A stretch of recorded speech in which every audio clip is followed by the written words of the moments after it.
Ang pambungad na eksena ay nagsimula sa pangunahing karakter, si Alex, na ipinakilala ang kanyang pamilya.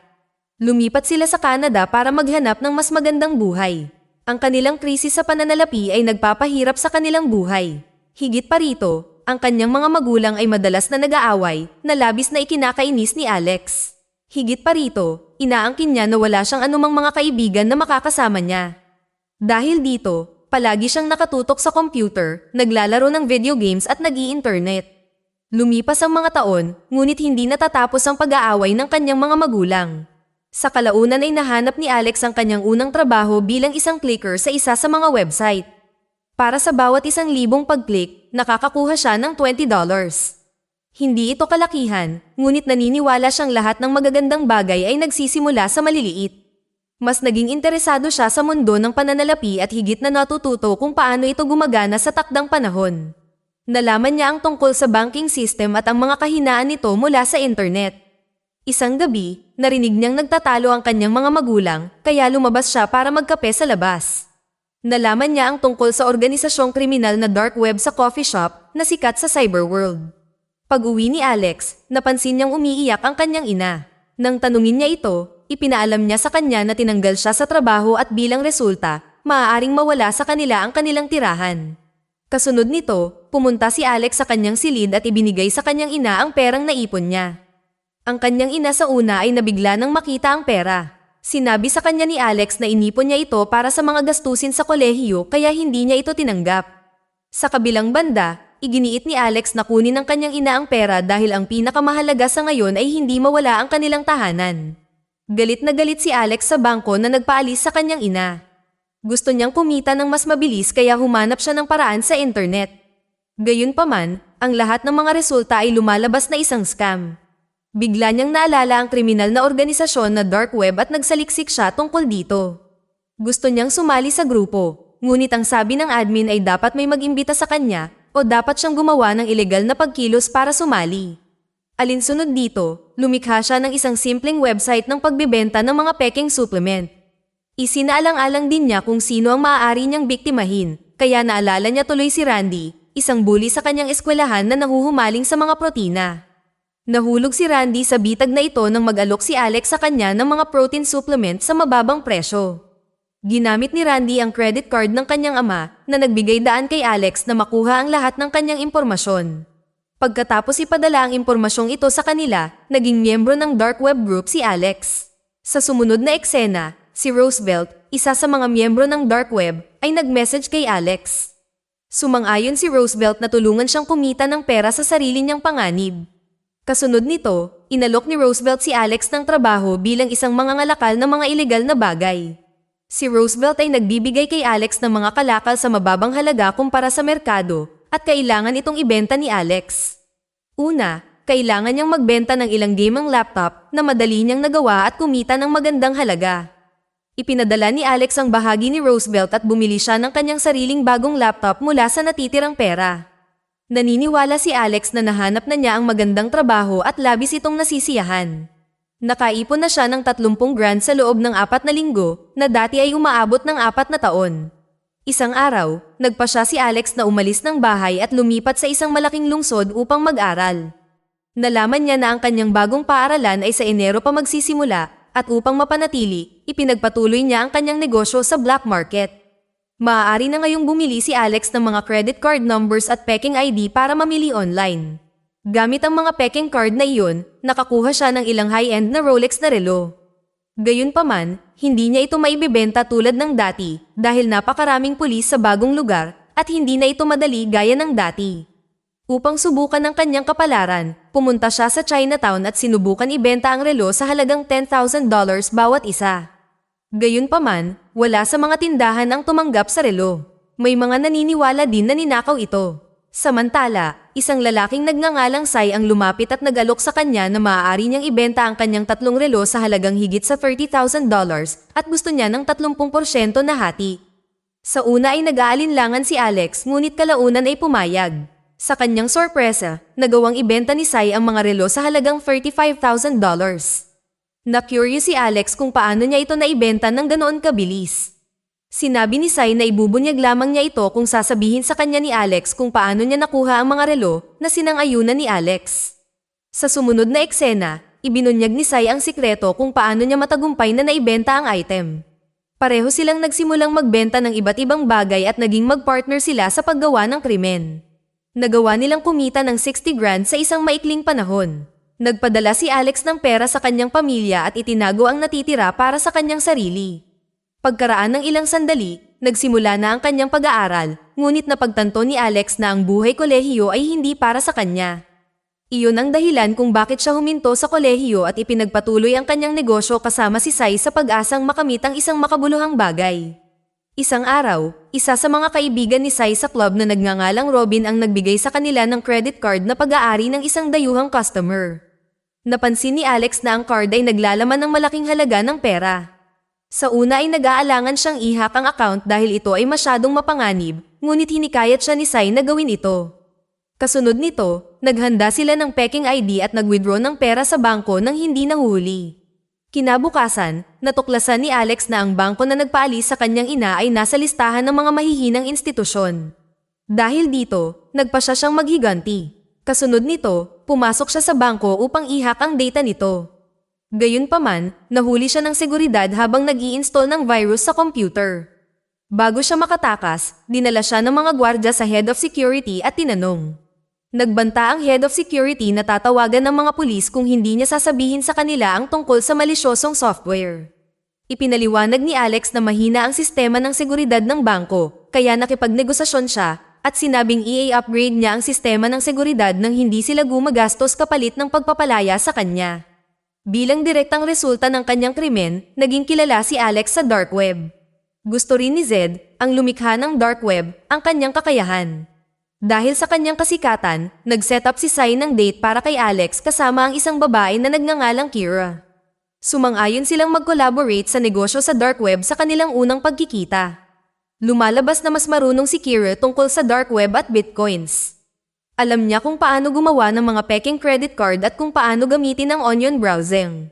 Matapos nilang maging partner in crime si Kira, lumawak ang kanilang negosyo sa maikling panahon.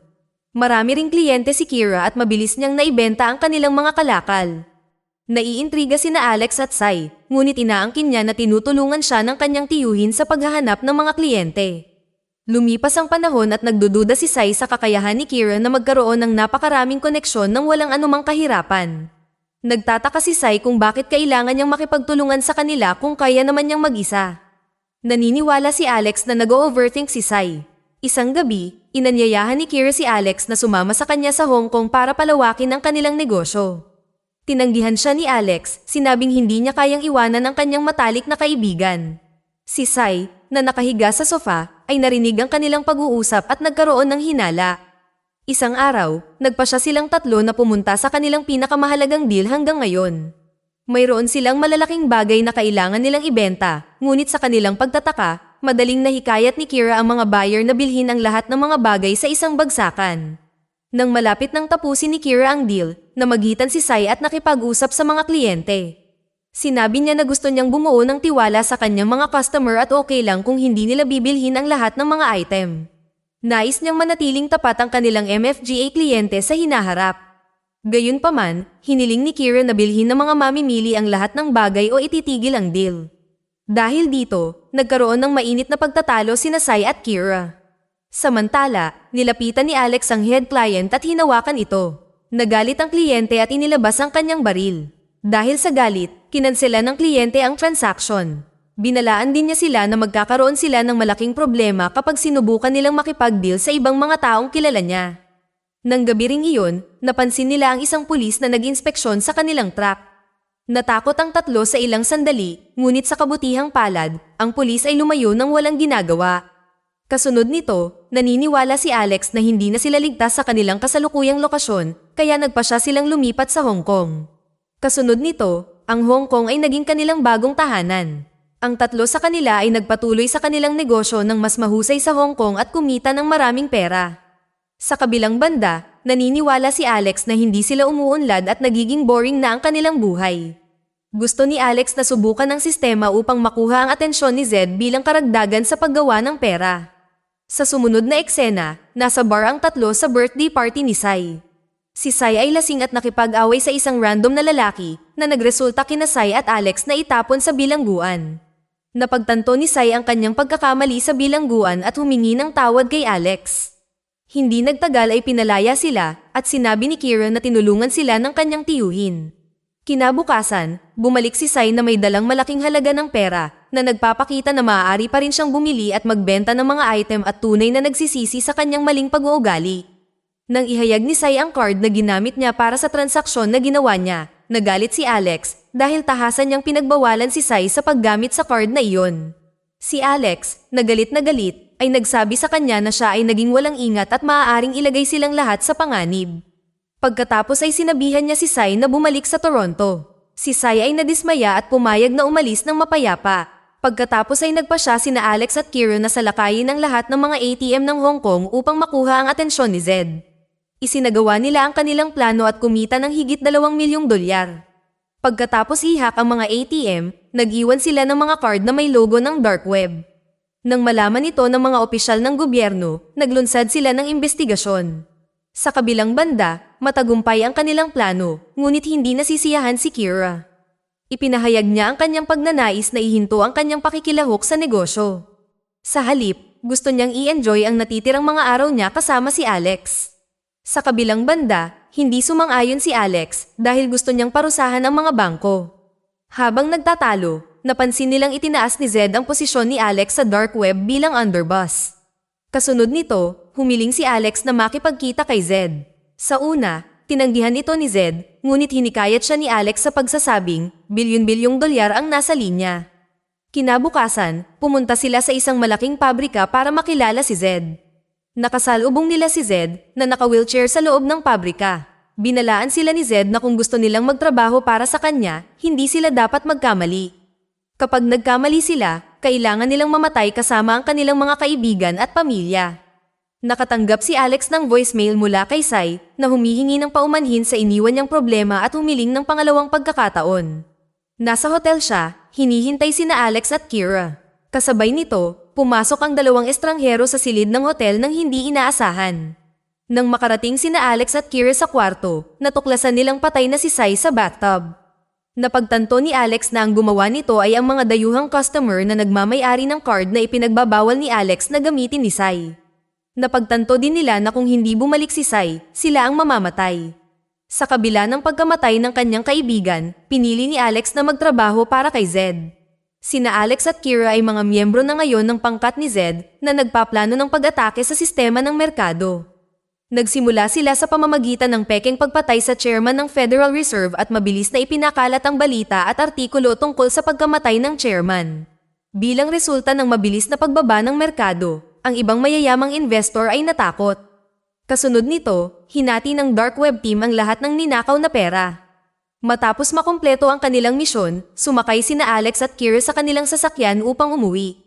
Biglang kanidnap silang dalawa ng hindi kilalang ahente. Dinala nila sila sa isang inookupahang gusali at pinaghiwalay sina Alex at Kira. Bago nila iniwan si Alex, tinurukan siya ng mga ahente ng gamot na naging dahilan upang mawalan siya ng malay. Nang magkamalay siya, nalaman niyang wasak na pala ang kanyang mga gamit. Walang ideya si Alex kung sino ang mga individual na ito at kung bakit nila sila kanidnap. Pagkatapos nito, lumipad si Alex sa Bangkok upang hanapin si Kira. Lumalabas na nangako silang magkikita sa Temple of Dawn 2 araw pagkatapos ng operasyon. Lumipas ang mga araw, ngunit hindi nagpakita si Kira. Nagsimulang makaramdam ng kalungkutan si Alex. Isang araw, bumisita siya sa isang cybercafe para tingnan ng internet. Nagbayad si Alex gamit ang kanyang huwad na credit card. Natuklasan niya na isinara ng gobyerno ng estado ang dark web sa internet. Nalaman din niya na nahuli ng gobyerno si Zed at pinatay si Kira. Samantala, ang may-ari ng cybercafe ay nakipag-ugnayan sa pulisya upang iulat ang ginamit na peking card.